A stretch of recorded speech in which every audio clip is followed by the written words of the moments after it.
안녕하세요. 저는 하나금융투자에서 경제 및 자산 배분을 맡고 있는 나중혁입니다. 오늘은 하반기 경제 전망하고요. 자산 배분 전략에 대해서 간단하게 좀 저희의 비율을 말씀드리도록 하겠습니다. 여기서 이제 저희 표지를 보시면 아시겠지만은 저희가 제목을 승자 독식으로 잡았습니다. 그 이유는 뭐냐면요. 지금 그림에서 보시다시피 상반기에 우리가 글로벌 경제에서 확인했던 하나의 주요 현상 중에 하나는요. 선진국이 백신을 독점하면서 거대한 이 선진 지역에서의 경제 활동이 재개되는 그런 모습이었습니다. 이로써 미국 같은 경우는 1, 4분기에 6%대 아주 강한 성장을 하게 됐고요. 유로 지역 같은 경우는 약간 고난이 있었지만은 하반기 이후에 경기 회복에 대한 기대감이 아주 높아지고 있는 상황입니다. 그래서 저희가 봤을 때는 이 그림상에서 시사하는 바가 상당히 크다고 생각합니다. 저희가 이거는 PMI하고 물가 관련돼서 이제 투자 시계를 만든 건데요. 보통 이제 리플레이션 영역이 있을 때 우리가 이제 경기 쇠퇴라든가 아니면은 침체 이런 국면으로 생각을 하고요. 여기 리커버리 국면으로 넘어가면은요 경기가 회복되는 과정으로 저희가 보고 있습니다. 이렇게 해서 4, 4분면으로 나누는데요. 그 그림에서 보시다시피 전 세계는 지금 리커버리 영역의 안쪽에 중간 정도에 잘 안착하는 모습입니다. 근데 신흥시장을 보시면 아시겠지만은 오히려 회복 국면에서 다시 리플레이션 영역으로 좀 떨어지는 모습이 좀 관측이 되고 있어요. 아무래도 선진국이 이제 기축통화국들이 이제 많고요.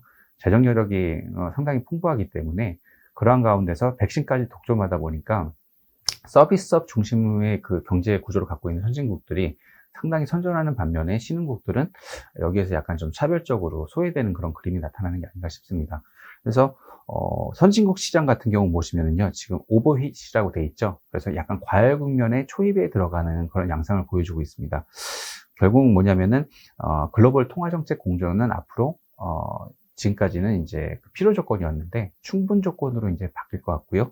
예를 들어서 연준 같은 경우는 4, 4분기 중에는 이제 테이퍼링 가이던스를 좀 제시해야 되는 그런 상황으로 가고 있는 것 같습니다.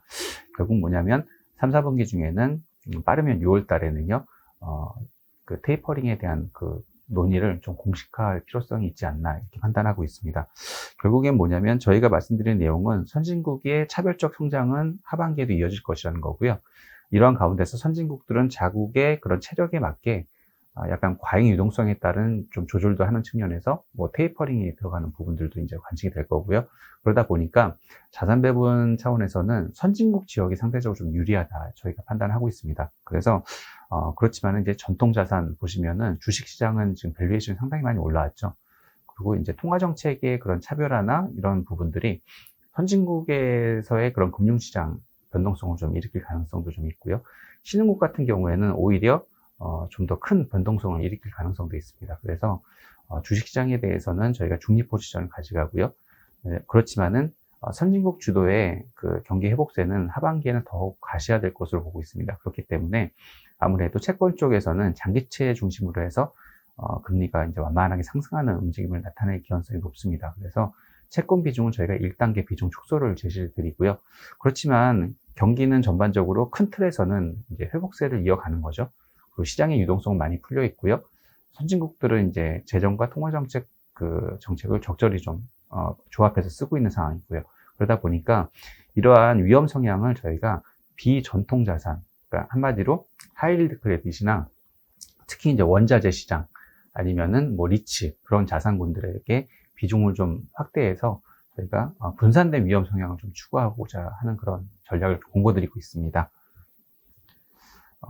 일단 지금 제가 말씀드린 부분들은 전반적으로 저희가 이게 하반기에 보는 그림에 대해서 이제 요약을 해드린 거고요. 지금 보시는 페이지에서 왼쪽을 보시면은 지금 선진국이 얼마나 빠른 속도로 좋아지고 있는지를 이제 보실 수가 있어요. 왼쪽 그림은 전 세계하고 이제 아시아 선진국을 이렇게 해서 나눠서 저희가 표시를 했는데요. 작년에 연간 전망했을 때 보시면 아시겠지만은 9월달 수치입니다. 신흥국이 상대적으로 코로나 피해가 덜했죠. 그래서 이 부분들에 대해서 강조를 하면서 신흥국의 상대적인 매력을 우리가 언급을 했단 말이에요. 그 당시에는 미달러도 상대적으로 약세로 가고 있는 구간이었죠. 근데 지금 보시면 아시겠지만은 이런 종합적인 그런 흐름 자체가 이제 선진국으로 넘어오고 있습니다. 그래서 지금 한 6개월 정도 지난 다음에 보니까 선진국 쪽에 그 성장률 상향 조정 흐름이 아주 빠르게 나타나고 있습니다. 그렇기 때문에 저희가 이런 부분들을 말씀드리는 부분이에요. 그래서 선진국 주도의 경제 정상화 과정이 하반기에도 이어질 것 같다는 내용이고요. 글로벌 경기가 지금 현재 어느 국면에 있는지 또 한번 살펴보면은요. 왼쪽 그림이 이제 글로벌 경기 그 흐름인데요. 저희가 봤을 때는 2018년도에 글로벌 경기는 일단 사이클상 그 상단을 찍고 약간 둔화되는 국면으로 이미 진입을 했었어요. 그렇지만은 이제 그 상태에서 코로나라는 그런 그 전염병이 이제 경기 침체를 이끌어내면서 좀 깊은 그 경기 침체를 겪게 됐죠. 그렇지만은 지금 보시면 아시겠지만은 어얼리 사이클이라고 해서 회복 국면에서 지금 미드 사이클로 이제 아주 빠른 속도로 넘어가는 그런 경기 흐름이 나타나고 있고요.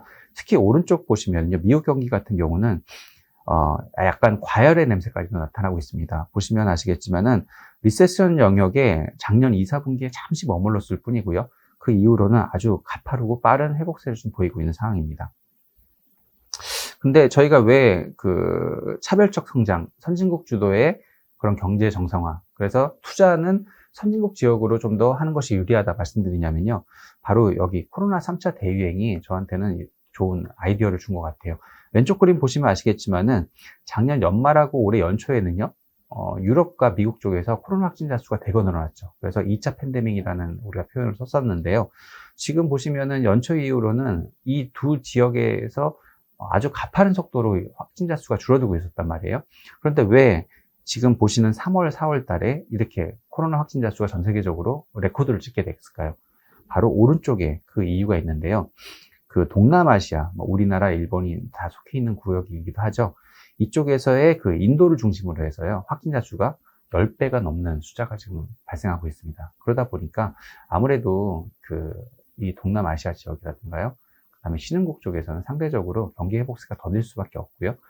이 흐름을 피해간 선진 지역은 아무래도 경제 정상화 속도가 빠를 수밖에 없다, 이렇게 저희는 보고 있는 거고요.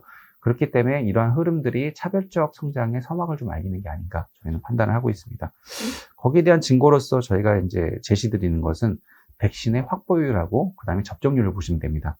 이거는 5월 8일자 기준으로 저희가 작성한 건데요. 보시면은 전 세계적으로 보시면은 그 백신 그 확보율이 한 16%대밖에 안 되죠. 근데 이런 상황에서 백신 접종률은 10%가 안 되는 상황입니다. 근데 왼쪽 표를 보십시오. 이스라엘, 영국, 미국, 독일, 스페인, 이런 주요 선진국들은요, 백신 확보율도 아주 큰 차이로 지금 높은 수치를 보여주고 있고요. 접종률도 지금 높아지고 있습니다. 그리고 지금 현재 제가 이 동영상을 찍는 시점에서 봤을 때는요, 미국 같은 경우는 백신 확보율이 이제 90%가 넘어간 상태고요. 그리고 접종률은 50%가 지금 넘어간 상태입니다. 그래서 아주 빠른 속도로 선진국 중심으로 백신이 보급이 되면서 이들의 그 나홀로 랠리가 지금 이어지고 있는 형국이라 보시면 될 것 같습니다. 이러한 그 아이디어를 가지고 제가 이제 좀 살펴를 좀 봤는데, 왼쪽 그림은 지금 미국에서 일일 확진자 수가 아주 빠르게 줄어드는 그림을 보여드리고 있는 거고요. 오른쪽 같은 경우는 뭐냐면, IMF에서 전 세계 주요 29개국을 선정을 합니다. 그래서 이 주요 29개국이 전 세계 현상을 살펴보기에 가장 적당하다 판단을 해서 선진국에 해당되는 12개국, 그 다음에 그 유럽의 그 주요 10개국, 그 다음에 신흥국 7개국을 여기에 포함시켜서 보는데요. 우리나라는 주요 선진국 12개국에 들어갑니다. 오른쪽 보시면은 아시겠지만은 백신 확보율이 높을수록 그 성장률 전망치에 대한 기대가 높아진다는 것을 보실 수가 있죠. 특히 여기서 아주 짙은 녹색 색깔로 선이 표시되어 있는 그 주요 선진국을 보시면은요, 이 12개국은 향후 2년간 성장률이 아주 좋은 속도로 회복하는 그림을 보여주고 있습니다. 반면에 신흥국 보실까요? 주요 신흥국들은 회색깔로 표시가 되어 있는데 아쉽게도 향후 전망이 그렇게 밝지가 않죠. 여기서 또 하나의 힌트는 유로존에 대해서 IMF의 전망은 그렇게 썩 낙관적이지 않은 건데요. 지금 백신 확보율이 높아지고 있는 유럽의 상황을 감안할 경우에는요, 이 유럽이야말로 하반기 이후에는 성장률 전망치가 상향적으로 되는 폭이 가장 크지 않을까, 이렇게 좀 판단을 하고 있습니다. 그래서 결과적으로 보시면은 지금 백신 불균형에 따른 부분을 제가 계속해서 강조를 드리는데요. 여기에 따른 그 IMF의 경고라든가 아니면은 그 주요 전문가들의 의견도 여기서 한번 말씀드려야 될 것 같아요. IMF에서는 뭐라 그러냐면요, 지난 4월 세계 경제 전망 보고서를 내고요. 지금 백신이 불균형이 심화되고 있는데 이런 부분들이 해소되기까지는요, 상당히 오랜 기간이 걸릴 것으로 예상을 합니다. 그래서 내년 하반기 이후에나 전반적으로 백신이 보급화되면서 가용될 수 있다 보고 있는데요. 그렇게 따진다면은 저희가 예상하는 하반기의 전망은 올해 하반기뿐만이 아니라 그 이후에도 상당 기간 이어질 가능성이 높다는 거죠. 그리고 또 한 가지 제 걱정이 뭐냐면 오른쪽에 표에서 그림에서 보시는 부분인데요. 전 세계의 그 가장 저명한 유행병 학자들 77명을 대상으로 서베이를 했습니다. 옥스팜에서 한 서베이인데요. 현재처럼 백신 불균형이 계속될 경우에 지금의 현재 백신의 유용성에 대해서 질문을 던져요. 그랬더니 한 80%가 넘는 이 전문가들이요, 1년 안에 현재 백신이 무용지물화될 가능성이 상당히 크다, 이렇게 판단을 하고 있습니다. 그 얘기는 뭐냐면 백신의 불균형이 IMF의 전망대로 내년 상반기까지 이어진다면 어쩔 수 없이 현재 백신의 효용성은 상당히 떨어질 수밖에 없고, 그렇게 됨으로 인해서 또 한 번 선진국이 좀 더 개선된 백신을 개발할 경우에 그 백신을 또다시 독점하는 그런 현상도 다시 반복될 수가 있다는 거죠. 그래서 저희가 봤을 때는 지금 현재 시점에서 이제 중장기 전망을 했을 때 아무래도 선진국 지역이 좀 더 유리하지 않을까 하는 판단을 하게 되는 겁니다. 또 한 가지는 지금 선진국이 아까도 말씀드렸다시피 경제 정상화 속도가 상대적으로 가파르고 좀 나이스하죠. 그렇게 되다 보니까 지금 주요 통화 정책 당국의 그 공조가 상당히 필요한 시점이라고 IMF에서는 얘기하고 있지만, 지금 주요 선진국들은요, 약간 디커플링, 차별화해야 되는 모습들을 지금 보이고 있다는 거죠. 그래서 이제는 필요 조건에서 충분 조건으로 통화 정책 공조가 바뀌고 있는데, 제가 아쉬운 부분은 뭐냐면 캐나다 중앙은행이나 뱅크 오브 잉글랜드, 영국의 중앙은행 같은 경우는요, 이미 테이퍼링을 시작을 했고요. 아까도 말씀드린 미 연준 같은 경우는 4, 4분기에 테이퍼링 가이던스를 줄 수가 있다는 거죠. 그렇게 되다 보면은 이런 부분들이 금융시장에 어떠한 그런 변동성을 키울 수 있는 그런 부분들을 보여줍니다. 그래서 이번 하반기에는 그런 부분들을 우리가 좀 감안할 필요가 있다는 거고요. 방금 전에 말씀드린 그 뱅크 오브 캐나다하고 뱅크 오브 잉글랜드는 꼭 우리가 좀 경계해야 될 그런 그 시그널을 제공했다, 이렇게 보실 수가 있어요. 그래서 뱅크 오브 캐나다 같은 경우는 주간 그 매입 규모를요, 여기서 최소 30억 달러로 이전보다 한 그 10억 달러, 그 캐나다 달러죠, 를 축소를 했고요. 뱅크 오브 잉글랜드도 5월 달에 44억 파운드에서 34억 파운드로 이것을 줄이는 그런 결정을 이번에 했습니다. 그래서 이런 부분들을 우리가 좀 지켜볼 필요가 있다는 거고요. 또 한 가지는 그 미 연준의 그 테이퍼링 가이던스가 4, 4분기 중에 나타날 가능성을 제가 말씀드리고 있는 부분인데, 이 부분이 저는 가장 걱정이 됩니다. 오른쪽에 그림 보시면은요, 저희가 이제 그 원자재 가격이라든가 여러 가지 그 부분을 반영을 해서 올해 미국의 그 소비자 물가의 예상 경로를 잡아봤습니다. 잡아봤더니 이번 2, 4분기 중에는 4%대 후반까지 아주 높은 그 헤드라인 수치의 인플레가 나타나는데, 다행스럽게도 3, 4분기에는 기저효과가 사라지긴 하죠. 근데 현재 보시면 아시겠지만은 공급 측면에서 병목 현상, 그 다음에 구인난에 따른 임금 상승, 그 다음에 주택 가격의 상승 움직임들, 이런 것들 다 감안했을 경우에는요, 아무래도 3, 4분기에 전년비로 떨어지는 효과가 전월비에서는 확인이 안 될 것 같아요. 그래서 인플레에 대한 그 경계감이 상당히 높아질 것 같고요. 4, 4분기부터는 저희가 추정해 봤는데 근원 소비자 물가가 다시 3%대에 복귀하는 그런 추세적인 흐름을 보일 가능성이 상당히 커졌습니다. 그래서 어쩔 수 없이 연준은 신흥국들은 상대적으로 좀 고생을 하고 있지만 기준금리 인상까지는 아니지만은 양적 완화 규모를 축소하는 그런 단계로 진입하지 않을까 생각이 됩니다. 그래서 이런 부분들 때문에 제가 고민되는 부분이 뭐냐면요, 주요국의 재정 건전성이 하반기에 어떤 영향을 미치지 않을까 하는 차원에서 좀 살펴본 건데요. 여기서 저희가 이제 IMF에 선정한 주요 29개국을 대상으로 지금 저희가 경계 등급에 해당하는 국가들을 좀 추려봤습니다. 그래서 재정 건전성이 상당히 안 좋은 국가들을 저희가 추려봤는데, 이 10개국 중에서 벨기에하고 이탈리아는요, 유로존에서 통제를 하다 보니까 제외를 시키겠습니다. 그래서 나머지 8개국에 대해서 저희가 약간의 좀 힌트를 좀 얻어볼 필요가 있다는 건데요. 보시면은 이 8개국 중에서 캐나다가 들어가 있습니다. 상당히 놀라운 현상인데요. 캐나다가 지난 4월 달부터 테이퍼링을 실시했다고 제가 말씀드렸죠. 알고 봤더니 얘네가 지금 재정 건전성이나 국가의 체력이 상당히 좀 약해진 상태라는 거죠. 그래서 어쩔 수 없이 지금 테이퍼링을 들어간 게 아닌가 싶고요. 여기서 또 한 가지 저희가 좀 주목해야 될 부분들은 터키입니다. 터키는 작년에 11월 달에 그 리라화가 사상 최저치를 뚫고 내려가면서요, 그 환율의 상당한 변동성이 커져서 금융시장에 테일 리스크로 작용할 가능성이 이제 제기가 됐었는데요. 이 부분들이 지금 다시 반복될 기원성이 높아졌습니다. 왜냐하면 선진국은 테이퍼링이나 이런 쪽에 나서면서 시중금리는 올라가기 때문에 지금 국가 간의 그 펀더멘탈이 약한 국가들 같은 경우에는 자금 이탈이라든가 환율 쪽에서 변동성이 커지는 건데, 지금 그 에르도안 그 대통령께서 지금 나지아발 중앙은행 총재를 경질을 한 상태입니다. 기준금리를 너무 많이 올렸다는 거죠. 또 며칠 전에는 부총리까지 이제 경질을 했어요. 그래서 연말까지 얘네들이 기준금리 인하를 좀 이끌어낼 가능성이 높다고 시장에서는 평가하고 있습니다. 그럴 경우에 안 그래도 지금 작년 11월에 그 최저치를 기록한 이라 수치를 최근 며칠 사이에 지금 깨버렸거든요. 그래서 터키가 아무래도 하반기에는 테일 리스크로 작용할 가능성 우리가 한번 염두에 둘 만하다 이렇게 판단하고 있습니다. 그러면 이제는 자산 배분 파트로 넘어가서요. 저희가 이제 간단하게 지금까지 저희 하나 그 모델 포트폴리오 수익률을 여기가 보여드린 건데요. 왼쪽 그림 보시면은 지금까지 저희 하나 자산 배분 포트폴리오는 아주 안정적인 그런 수익률을 이루어내고 있습니다. 근데 여기서 제가 말씀드리고 싶은 것은 뭐냐면요. 오른쪽의 그림처럼 변동성도 낮으면서 가장 높은 수익률을 기록한 자산군이 어느 것이냐는 거죠. 원자재입니다.